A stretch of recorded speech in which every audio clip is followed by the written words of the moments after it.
شوہر اگر پاگل ہو جائے اور اسی حالت میں بیگم اس سے خلا لے لے اور اس کا شوہر سے گھر والے دستخط کروا لے تو کیا طلاق ہو سکتی ہے؟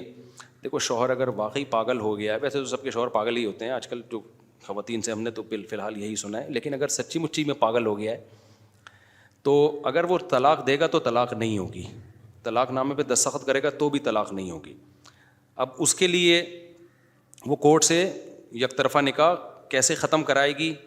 تو اس میں جنرلی اصول بیان کرنا نامناسب ہے، خطرے سے خالی نہیں ہے، کیونکہ کچھ پاگل نہیں بھی ہوں گے تو عورتیں ان کو پاگل قرار دے کے بھی، تو اگر کسی عورت کے ساتھ ایسا ہوا ہے تو وہ مدرسے میں استفتاء جمع کرائے، تو مفتیان کرام اس سے تفتیش کریں گے کس نوعیت کا پاگل ہے۔ اتنا ہی پاگل تو نہیں ہے جتنا وہ مفتی صاحب خود بھی گھر میں پاگل مشہور ہیں، تو وہ اس کی اسپیسیفک صورت کو دیکھیں گے، پھر اس کو صحیح طریقہ بھی بتائیں گے۔ بعض دفعہ کیس صحیح ہوتا ہے، جینین کیس ہوتا ہے، لیکن عورت عدالت میں کیس اس طرح سے کرتی ہے وکیلوں کے چکر میں آ کے کہ وکیل اس کو غلط رخ بتاتے ہیں، پھر جب کورٹ اس بیس پہ طلاق دلواتی ہے تو وہ کوئی بھی مفتی اس طلاق کو نہیں مانتا، پھر عورتیں پریشان ہوتی ہیں کہ شریعت میں تو ہوئی نہیں ہے۔ تو خلا لینے سے پہلے علماء سے رابطہ کریں، تو اگر وہ آپ کا کیس جینین ہوگا، خلا بنتا ہوگا نا، تو علماء خود طریقہ بتا دیں گے۔ جیسے ایک مثال دیتا ہوں، بس یہ مثال دے کے بیان ختم۔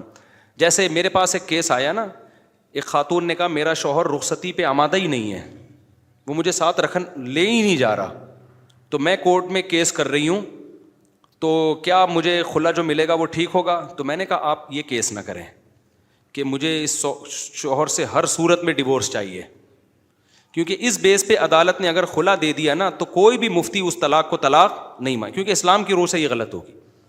تو پہلے آ گئی تھی، ان کو میں نے طریقہ بتایا، میں نے کہا آپ کیس یوں کریں کہ میں اپنے شوہر کے ساتھ رہنا چاہتی ہوں، سمجھ میں آ رہی ہے بات؟ بھائی میں تو رہنا چاہتی ہوں، تو میں اس پہ ایگری ہوں کہ یہ مجھے اپنے ساتھ رکھے اور میرا نان نفقہ اٹھائے، یہ نہیں چاہتا، تو کورٹ اس کو کہے کہ یا تو مجھے لے کے جائے یا مجھے طلاق دے۔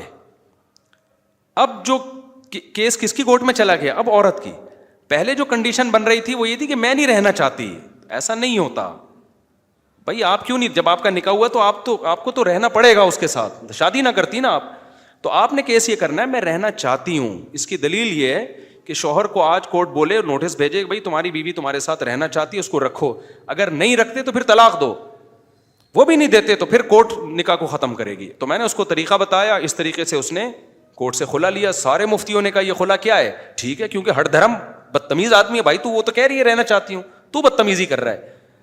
تو کورٹ کے جو کیس ہوتے ہیں نا، اس میں پہلے مفتیان کرام سے رابطہ کر لیں، وہ بتا دیں گے کیس جینین بھی ہے یا نہیں ہے تو پھر صحیح طریقہ کیا ہے، تو اس طریقے سے ہو جائے گا۔ پھر بھی اکثر تو جینین ہوتے نہیں ہیں نا، میاں ویسے ہی پسند نہیں آ رہا ہوتا، تو وہ پھر غلط ہو جاتا ہے۔